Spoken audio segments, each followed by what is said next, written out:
library today, I've been reading The Tempest by Shakespeare. Yeah, speaking of tempests and Shakespeare, poor old Alastair Stewart, what has happened to you? Oh, you poor man. Okay, for those who have no idea what I'm talking about, Alastair Stewart has been apparently fired, or at least it's been agreed that he should leave ITN because of something he said on Twitter, or at least that's ITN's excuse. But of course, that's completely bollocks, okay? Because everyone who knows Alastair, I know him quite well. We used to comment on Downton Abbey together, you know, we connected quite well. So I know him quite well. I haven't met him yet, which is my boss, I'm afraid to say. So Alastair, if you're out there, I'd love to meet you at some point and just have a chat with you about things, and you know. But he tweeted a piece of Shakespeare in response to a guy who was trying to be a complete tosser. To be fair, this guy was a complete and utter racist. He's a horrible, horrible man, and Alastair tried to get him back, so he used a race card and complained to ITN. ITN went berserk about this and fired Alastair on the spot. Now, the only problem with this is that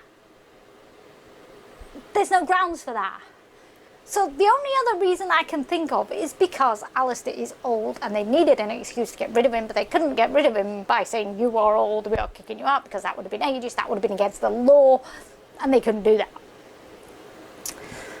Just as they keep coming back to me when I send them emails saying please give me a job, and they say, well, sorry, you've got to have a qualification, which, as my favourite journalist once told me, is ridiculous, because as he said, you do not need a qualification to write. You need talent, enthusiasm and persistence. That's all you need. I have all of those. So them coming back to me and saying you need a CTJ or whatever it's called is bollocks, right? I think in this case it's the same thing. They are just using this tweet thing to hang him, basically. They said that they've had trouble with him before on his tweets. Okay, first of all, if he's tweeting outside office hours, it's none of your business anyway. Yeah, what he says is nothing to do with you. Okay, so screw that. That's so crappy an excuse, I'm not even going to go there, right? And I think all you needed was an excuse to get rid of him because he's an old guy. He doesn't fit your young sort of stereotype. Oh, we want young journalists who have qualifications, who have training, who've been to college, who are young, blonde with big tits, or a good-looking lads who look good on screen. We don't, oh, these are going grey. Well, sorry, but what a horrible example to set to journalists who are coming in. What a horrible way to make them think that's how they have to be. What a horrible message you are sending to them. That is disgraceful. You know, all you need is passion and enthusiasm and talent. And Alice has got so much talent, it's unbelievable. You know, he is a great guy. He's smart as hell. You know, and this is what you do to him? You find the flimsiest excuse you can to kick him out just because he's getting older? And don't tell me that's not why you did it, because I know that's why you did it. Because, like I said, that's why I keep getting emails saying, no, you have to have qualification. No, you don't. You know.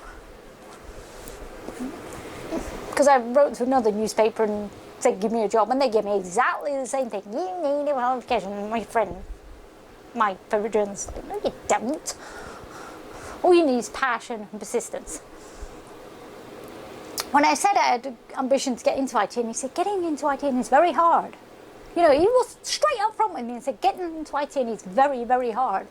But I assumed he meant because you've got to be one of the best.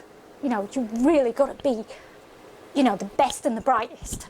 But it seems to me that unless you're young and gorgeous, you've got no hope in hell of getting in there. If you're over 40, forget it.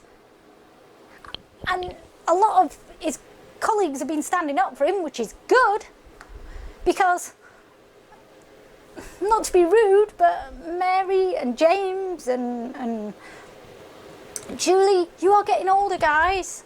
How long before they come for you? All you need to do is go, stand outside ITN and make it clear how you feel about this. Just walk out of ITN, stop doing your jobs and go on strike and go and stand there and say how you feel about this. I assume you're all part of the NUJ, so, you know, you've got the union behind you. Go out there, just walk out and just stand there and say, we are not happy with this, because I'm not happy with this. And if I was down in London at the moment and the train fares weren't sort of expensive, I'd be down there outside ITM, make it say my piece. If you guys ever do decide to have a protest, let me know. I will be down there like a shot. Because ITN is one of my favourite places. And I will be down there like a shot to join you. Because this is ridiculous. ITN, I thought better of you. I really did. You know. And, alright, my dream wasn't going anywhere anyway, because of the way you treat people. But I was just thinking, even if it did, would I really want to work for someone who treats a veteran journalist like that? He's been working with you nearly 40 odd years, and this is how you behave? Do I want to work for it? If that's how you treat him, how do you treat your younger journalists? Your interns, people who aren't that important to you? You know, how would they get treated? Do I want to work for a company like that who treats its staff so shabbily? I think what Alastair needs to do is get the NUJ behind him and sue your butts off. Because we all know the real reason you got rid of him, and it had nothing to do with racism.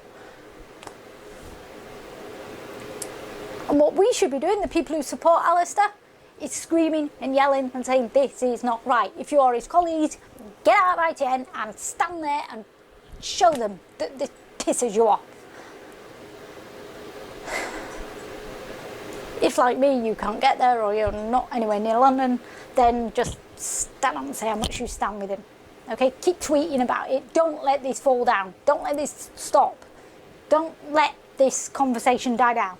Keep going, keep protesting, keep putting petitions out, keep showing ITN we will not stand for someone being treated like that. Alastair, if you're watching this, you are a fine journalist and this is just nonsense. And I would be quite happy to work with you anytime. I really, really would. I mean, yes, Bill is my favourite, but you are pretty much up there with him, okay? And I would be happy to work with you just as much as I'd be happy to work with him. And I think you should come back to ITN if you want to. I wouldn't blame you if you didn't. But if you ever need someone to work with, if you go to another place and you ever need an assistant, I'm here. Help. I really need a job, so. And I would be proud to work for you. Okay? Good. I think that's my rant over. I'm going back to the 10 pairs.